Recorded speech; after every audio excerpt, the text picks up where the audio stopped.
ఆదికాండం 31వ అధ్యాయం యొక్క సారాంశం.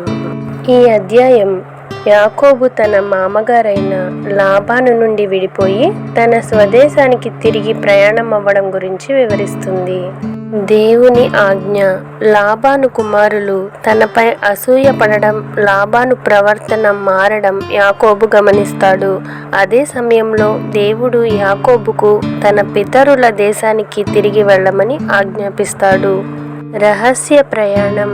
యాకోబు తన భార్యలైన రాహేలు, లేయాలతో మాట్లాడి వారిని ఒప్పిస్తాడు. లాబాను గొర్రెల బొచ్చు కత్తిరించడానికి వెళ్ళినప్పుడు యాకోబు తన కుటుంబం మందలతో కలిసి రహస్యంగా పారిపోతాడు. లాబాను వెంటాడడం. యాకోబు పారిపోయాడని తెలిసి లాబాను అతనిని వెంటాడి గిలాదు కొండల దగ్గర పట్టుకుంటాడు. అయితే యాకోబుకు ఏ కీడు చేయవద్దని దేవుడు రాత్రి స్వప్నంలో లాబానును హెచ్చరిస్తాడు. విగ్రహాల వెతుకులాట. రాహేలు తన భర్త అయిన యాకోబుతో వెళ్ళేటప్పుడు తన తండ్రి ఇంటి దేవతా విగ్రహాలను దొంగిలిస్తుంది.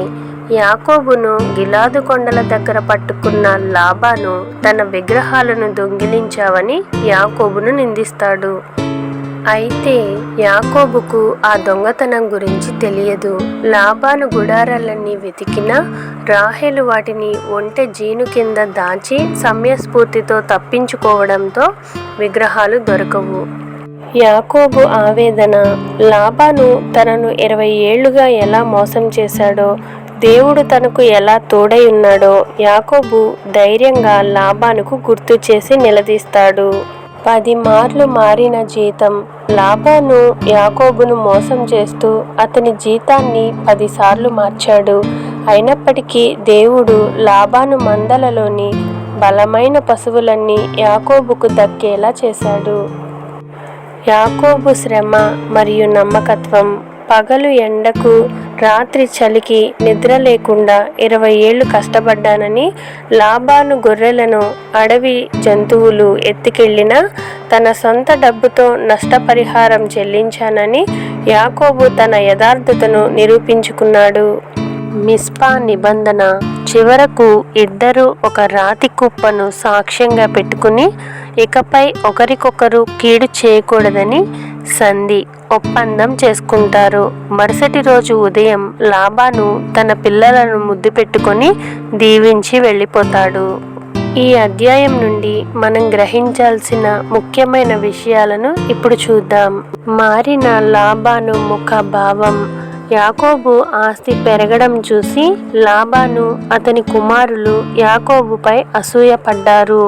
అంతకు ముందులా లాబాను యాకోబును ఆదరించలేదని బైబిల్ స్పష్టంగా చెప్తుంది.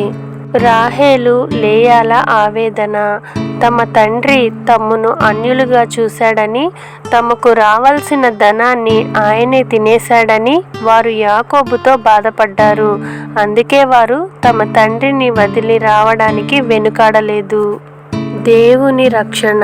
లాబాను యాకోబుకు కీడు చేయాలనుకున్నప్పుడు దేవుడు స్వప్నంలో వచ్చి, నువ్వు యాకోబుతో మంచిగాని చెడ్డగాని మాట్లాడకు అని గద్దించి యాకోబును కాపాడాడు. యాకోబు విశ్వాసం.